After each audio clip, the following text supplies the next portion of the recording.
Kolkata case को लेकर के इस वक्त की सबसे बड़ी और बिग ब्रेकिंग न्यूज निकल कर आ रही है। बता दें आपको कि अभी अभी प्रिंसिपल संदीप घोष की बीवी ने एक ऐसा खुलासा कर दिया है जिसके बाद ये पूरा का पूरा केस सॉल्व हो चुका है। जी हाँ, इस वक्त की बड़ी खबर, बड़ी अपडेट आ रही है, बताएंगे हम आपको इस वीडियो में। दरअसल बता दें कि जब से संदीप घोष की बीवी ने यह खुलासा किया तब से सीबीआई ने एक बहुत बड़ा कदम उठा लिया। संदीप घोष की बीवी के खुलासे के बाद सीबीआई बहुत गुस्से में है और सीबीआई ने कहा है कि अब इस केस से रिलेटेड हमें जिन जिन लोगों पर शक है उन पर हम सबूत इकट्ठा नहीं करेंगे बल्कि सीधा गिरफ्तार करेंगे। जी हाँ, स्वत की बड़ी खबर, बड़ी अपडेट आ रही।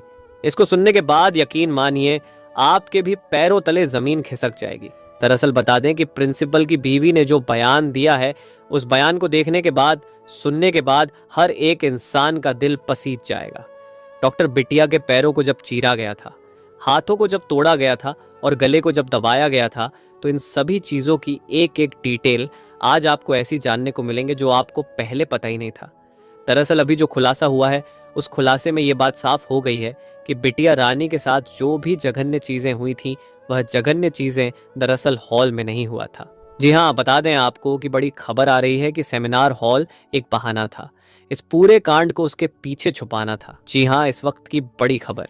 बताया जा रहा है कि जिस तरीके से बिटिया रानी की चीजों को बताया गया था कि सेमिनार हॉल के अंदर है, ऐसा कुछ नहीं था और इसको लेकर के सीबीआई के हाथ एक बड़ा सबूत और सीसीटीवी फुटेज भी हाथ लग चुका है। जी हाँ, यकीन मानिए जब आप देखेंगे, जब आप इस वीडियो में सुनेंगे तो आपके भी पैरों तले जमीन खिसक जाएगा। सीबीआई ने कहा है तभी तो हम 1 महीने से इस केस की जांच कर रहे हैं और हमारे हाथ कुछ लग नहीं रहा क्योंकि सीसीटीवी को हम खंगाल रहे हैं। दरअसल वह पूरी तरीके से फेक है। यही नहीं, उन्होंने ये भी बताया कि सीसीटीवी की तलाश हमें 1 महीने से थी। वह दरअसल किसी और के नहीं बल्कि प्रिंसिपल संदीप घोष के ऑफिस के अंदर से मिला है। जी हाँ, स्वत की बड़ी खबर, बड़ी अपडेट आ रही है। इस खबर को लाने में और इस बड़ी अपडेट को सबसे बताने में जो सबसे बड़ा हाथ है वह खुद प्रिंसिपल की बीवी का है। दरअसल प्रिंसिपल की पत्नी ने जो खुलासा किया है और सीसीटीवी फुटेज का जो क्लिप सीबीआई के सामने सौंपा है, उसे देखने के बाद पूरा केस दूध का दूध और पानी का पानी हो गया है, शीशे की तरह साफ हो गया है। कितने लोग इस केस में मौजूद थे, सच में कोई और था या नहीं, और कैसे बेटियां रानी के साथ जघन्य अपराध करने के बाद उसे हॉल के अंदर पे भी पहुंचाया गया और कैसे हॉल के अंदर पूरा सीन क्रिएट किया गया और आखिर कैसे ये संजय रॉय जैसा एक अलग से व्यक्ति हमारे सामने परोसा गया, इसकी पूरी जानकारी आज सीबीआई ने निकाल लिया है। यकीन मानिए संदीप घोष जो प्रिंसिपल है उसकी बीवी ने ये कर दिखाया है। उन्होंने कहा है कि आखिर एक औरत दूसरे औरत का दर्द नहीं समझेगी तो कौन समझेगा, और इन्हीं के कारण आज सीबीआई के सलाखों के पीछे लगभग 20 लोग जाने वाले हैं। तो चलिए जानते हैं इस वीडियो में कि आखिर पूरा माजरा है क्या, संदीप घोष की बीवी ने कौन सा सीसीटीवी फुटेज दिया है और उस सीसीटीवी फुटेज के अंदर किन लोगों की पहचान की गई है। साथ ही साथ ये भी जानेंगे कि सीबीआई किन 20 लोगों को गिरफ्तार करने के लिए निकल गई है।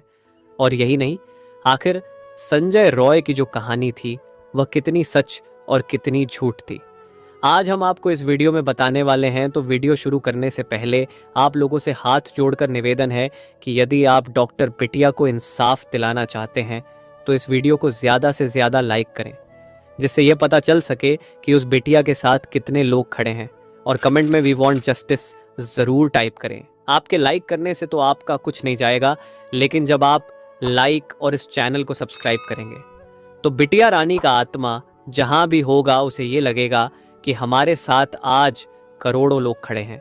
मेरा परिवार, मेरे माँ बाप आज मेरे लिए न्याय की जो लड़ाई लड़ रहे हैं उसमें वह अकेले नहीं बल्कि भारत के हर एक भाई बहन मौजूद है। तो दरअसल बता दें कि सीबीआई लगातार 1 महीने से इस पूरे केस को खंगाल रही थी, लेकिन इस केस की जो पूरी कुंजी थी वह किसी और के पास नहीं बल्कि खुद प्रिंसिपल संदीप घोष की बीवी के पास था। प्रिंसिपल संदीप घोष की बीवी ने जानकारी देते हुए बताया है कि उसके पास एक ऐसी सीसीटीवी है जिसके कारण पूरा का पूरा केस दूध की तरह साफ हो जाएगा। बताया जा रहा है कि जब संदीप घोष हॉस्पिटल पहुंचा था सुबह, तब का जो फुटेज सीबीआई के सामने दिया गया था, उस फुटेज के अलावा भी एक फुटेज हाथ लगा है। एक रिपोर्ट के मुताबिक साफ तौर पर यह कहा जा रहा है कि दरअसल बिटिया रानी मतलब कि डॉक्टर बिटिया के साथ जो जघन्य अपराध हुआ था दरअसल वह हॉल में हुआ ही नहीं। इसीलिए तो सीबीआई जब उस हॉल की पूरी जांच पड़ताल कर रही थी तो उसे उस हॉल में वह सभी चीजें मिली, वह सभी दृश्य दिखे जिससे यह लगता है कि यहीं पर बिटिया रानी के साथ गलत किया गया था। लेकिन वहां पर उसके सामने जो सबूत सामने आए, सीबीआई के वह सबूत इतने ठोस नहीं थे कि संजय रॉय तक को फांसी की सजा दिलवा सके। इसीलिए सीबीआई को नहीं समझ में आ रहा था कि आखिर इस केस में ऐसा क्या है जो हमसे छूट रहा है। दरअसल इस केस का पूरा जड़ ही यही था कि उस हॉल में नहीं बल्कि ऑफिस के अंदर जघन्य अपराध हुआ था। जी हाँ, बता दें आपको कि बड़ी खबर और बड़ी अपडेट आ रही है। रिपोर्ट के अनुसार बताया जा रहा है कि दरअसल जो जघन्य अपराध किया गया था वह कहीं और नहीं बल्कि प्रिंसिपल संदीप घोष के ऑफिस के अंदर किया गया था। जैसे ही ऑफिस के अंदर जघन्य अपराध किया गया, तुरंत उस ऑफिस से बिटिया रानी को घसीटकर सेमिनार हॉल में पहुंचाया गया और सबसे पहला काम जो किया गया कि पूरे ऑफिस को पानी, फिनाइल और केमिकल के द्वारा, डेटॉल के द्वारा धुला गया। पूरी रात धुला गया, साफ किया गया और इसके बाद सेमिनार हॉल के अंदर जाकर के पूरा एक सीन क्रिएट किया गया। जैसे एक फिल्म का सीन होता है कि हाँ यहाँ पर ये चीजें हुई, ऐसे हुआ वैसे हुआ, ये सभी चीजें संदीप घोष ने संजय रॉय से करवाया। जब संजय रॉय ने वो सभी काम कर लिया तो उसे सब चीज याद हो गया कि हाँ कौन सा काम कैसे हुआ था। जैसे पैर को फाड़ना, हाथों को तोड़ना, गले को दबाना, आंख में शीशे का घुस जाना, मुंह पर लात मारना, पेट पर लात मारना और शरीर के हर एक अंग को तोड़ना, ये सभी काम उसने वहां पर प्रैक्टिस किए, जिससे जब सामने इन्वेस्टिगेशन ऑफिसर पूछे तो वो सही तरीके से बता पाए और जब उसकी जांच जाकर के डिपार्टमेंट करवा आए तो उसे पता चले कि हाँ ये सभी चीजें सही थी। आखिर तभी तो आप सोचिए कि संदीप घोष जो उस कॉलेज के प्रिंसिपल है, उन्होंने इस केस में किसी भी प्रकार का पोस्टमार्टम रिपोर्ट आने से पहले ही पूरी दुनिया को बता दिया था। हाँ ये सुसाइड है, जबकि यह ऐसा कुछ था ही नहीं, मतलब कि बिना पोस्टमार्टम रिपोर्ट आए। आप ये कैसे कह सकते हो कि बिटिया रानी ने खुद को खत्म किया है, जबकि वह पहली बार में प्राइम फसिया से ही लग रहा था कि यह दरअसल खुद से किया गया नहीं बल्कि कई लोगों के द्वारा किया गया कांड है और इसे तुरंत ही एक झटके में आत्मदाह है या फिर आत्महत्या इसलिए बताया गया ताकि इस केस को यही दबाया जा सके। लेकिन जब ये केस नहीं दबा तो खबर आ रही है कि संदीप घोष ने अपने वफादार संजय रॉय को पैसा दिया और इसके बाद कहा कि अब तुम्हें जैसे जैसे रात में बताया गया था ठीक उसी तरीके से यह सारा केस अपने ऊपर ले लो। मैं बाहर रहूंगा तो तुम्हें भी बाहर खींच लाऊंगा, और ऐसा ही कुछ होने वाला था। पुलिस को जब बुलाया गया और उस सीन को दिखाया गया तो वहां पर पुलिस के अलावा कई सारे लोग मौजूद थे। हालांकि डिप्टी एसपी या फिर एएसपी ने यह इस बात का सफाई दिया कि जो लोग वहां पर मौजूद थे वह वहां मौजूद होने के लायक नहीं थे। लेकिन जो दूसरी सबसे बड़ी खबर आ रही है उसको सुनने के बाद तो किसी भी इंसान की आंखों से आंसू आ जाएगा। दूसरी जो सबसे बड़ी खबर आ रही है वह यह है कि पीड़िता की मां ने साफ तौर पर पुलिस पर आरोप लगाया कि पुलिस इस केस को उसी दिन दबा रही थी। जी, इस दिन मैं अपनी बेटी को देखने गई थी। जरा आप उस मूवमेंट को फील कीजिए। जरा आप सोचिए कि एक पीड़िता की मां के कलेजे पर क्या बीता होगा। जब वह वहां पर गई तो सबसे पहले उसे झूठ बोलकर बुलाया गया, फोन में कुछ और बोला गया और वहां हुआ कुछ और था। जब वहां पर पहुंची तो उसकी बेटी से उसे 3 घंटे तक नहीं मिलने दिया गया।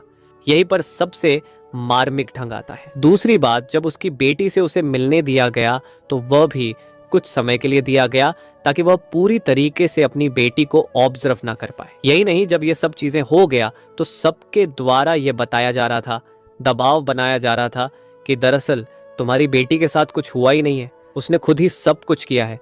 लेकिन एक माँ तो माँ होती है। वह बोली कि मैं अपनी बेटी से कुछ देर पहले बात की थी, वह बहुत खुश और बहुत सही थी।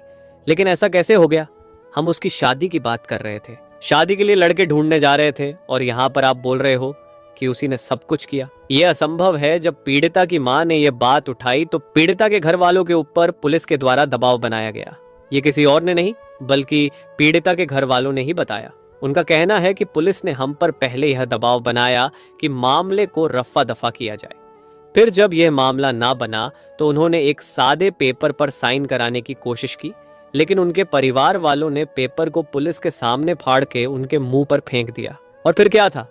फिर उनकी मां कंफर्म हो गई कि जब पुलिस दबा रही केस को तो जरूर केस कुछ और है। तो यहाँ पर जरा आप एक बार सोचिए और गौर कीजिए कि अगर प्रिंसिपल संदीप घोष इसमें डायरेक्ट इन्वॉल्व नहीं होते तो एक पियोन को, मतलब एक नौकर को, वो क्यों बचाते हैं? ये कोई स्कूल के प्रिंसिपल नहीं है। मेडिकल कॉलेज के प्रिंसिपल होना एक बहुत बड़ा पद होता है। इसमें कई सारे बड़े अधिकारियों के समान आपको सारी चीज़ें मिलती हैं। एक मेडिकल कॉलेज का प्रिंसिपल अपने यहाँ पर एक वॉलंटियर से इतना फेवर क्यों करेगा कि पुलिस भी दबाव डाले, वह भी पैसे देकर बचाए और साथ ही साथ पूरे केस को रफा दफा करने की कोशिश करें। यहाँ तक कि पोस्टमार्टम हुए बगैर ही खुद के जॉब पर रिस्क लेकर के क्यों बोलेंगे कि यह आत्महत्या है? आप खुद सोचिए और सारी कड़ी को एक से एक जोड़िए, तब आपको समझ में आएगा कि हाँ, सच में ये केस जितना सीधा दिख रहा है उतना सीधा है ही नहीं। दरअसल प्रिंसिपल की बीवी ने जो फुटेज दिया है, उस फुटेज में साफ है कि किसने क्या किया है, और अब जो गिरफ्तारी होने वाली है उसकी संख्या बढ़कर 20 हो